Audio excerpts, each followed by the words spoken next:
반갑습니다. 27일 월요일 새벽을 하나님께 올려드립니다. 주는 평화 함께 찬양 부르시겠습니다.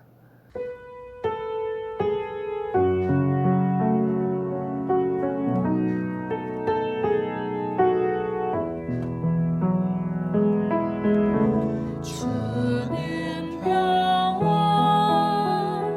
막힌 담을 모두 하셨네. 주는 평화 우리의 평화 주는 평화 막힌 담을 모두 하셨네. 주는 평화 우리의 평화 영원한 맡기라. 주가 돌보시니 주는 평화 우리의 평화 영원한 맡기라. 주가 돌보시니 주는 평화 우리의 평화.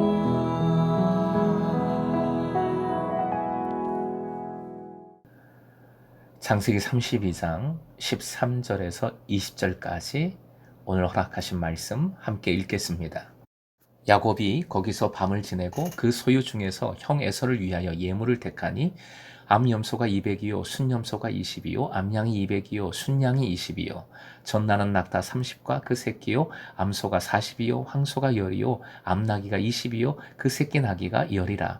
그것을 각각 때로 나누어 종들의 손에 맡기고 그의 종에게 이르되 나보다 앞서 건너가서 각 때로 거리를 두게 하라 하고 그가 또 앞선 자에게 명령하여 이르되 내 형 에서가 너를 만나 묻기를 내가 누구의 사람이며 어디로 가느냐 내 앞에 것은 누구의 것이냐 하거든 대답하기를 주의 종 야곱의 것이요 자기 주 에서에게로 보내는 예물이오며 야곱도 우리 뒤에 있나이다 하라 하고 그 둘째와 셋째와 각 때를 따라가는 자에게 명령하여 이르되 너희도 에서를 만나거든 곧 이같이 그에게 말하고 또 너희는 말하기를 주의 종 야곱이 우리 뒤에 있다 하라 하니 이는 야곱이 말하기를 내가 내 앞에 보내는 예물로 형의 감정을 푼 후에 대면하면 형이 혹시 나를 받아주리라 함이었더라.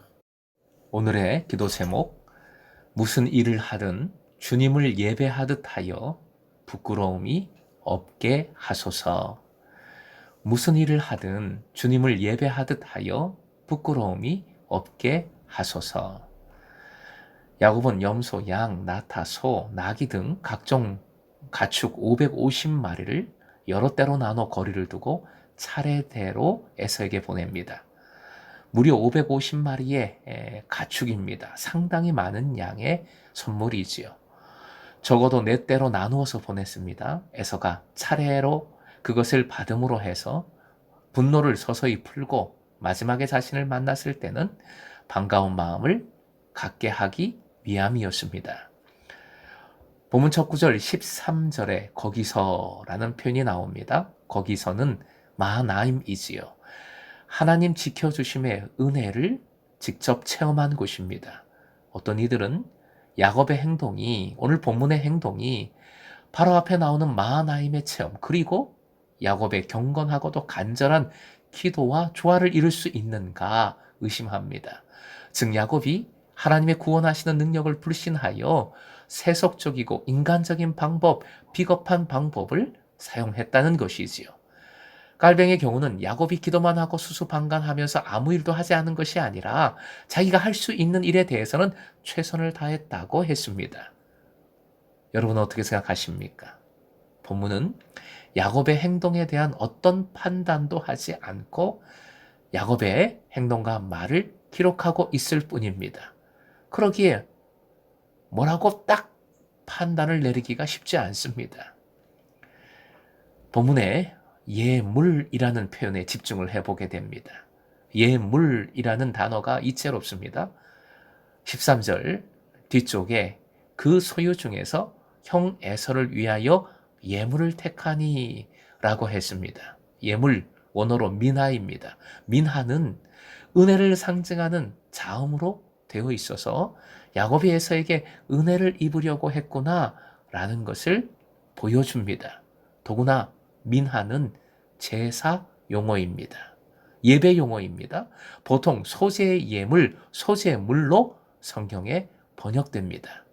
그리고 20절 야곱은 스스로 제의적 표현을 사용합니다. 화면 보시고 함께요. 예물로 형의 감정을 푼 후.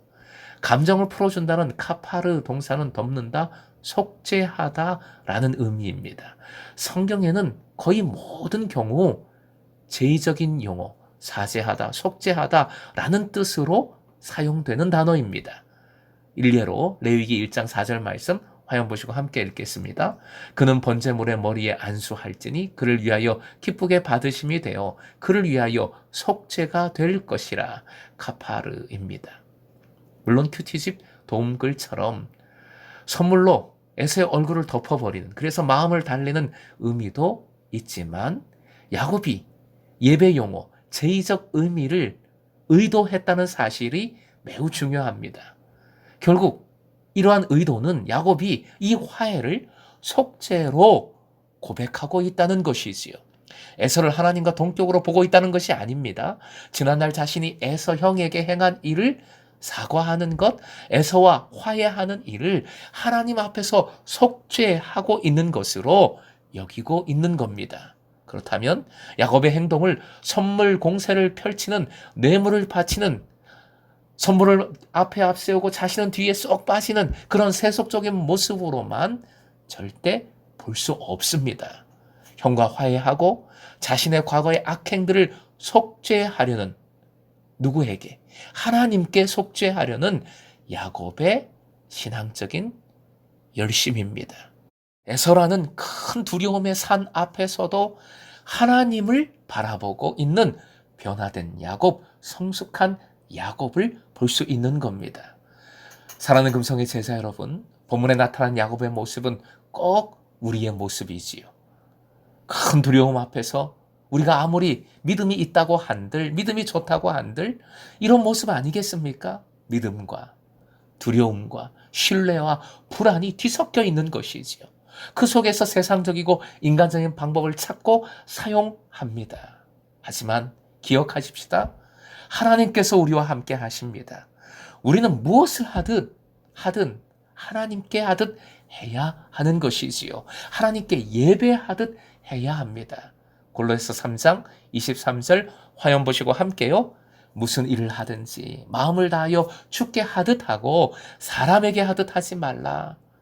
어려워 보이지만 믿음으로 주님을 의지한다면 하게 됩니다. 할 수 있습니다. 두려움의 산을 넘어서 주님을 바라봅니다. 주님께서 두려움의 산 아무것도 아니게 모든 것을 다스리시는 전능한 하나님이시기 때문이지요. 오늘도 주님을 바라보고 주님께 하듯, 주님을 예배하듯 행할 때에 주님의 은혜를 새롭게 누리는 여러분 되시길 주님의 이름으로 축원드립니다.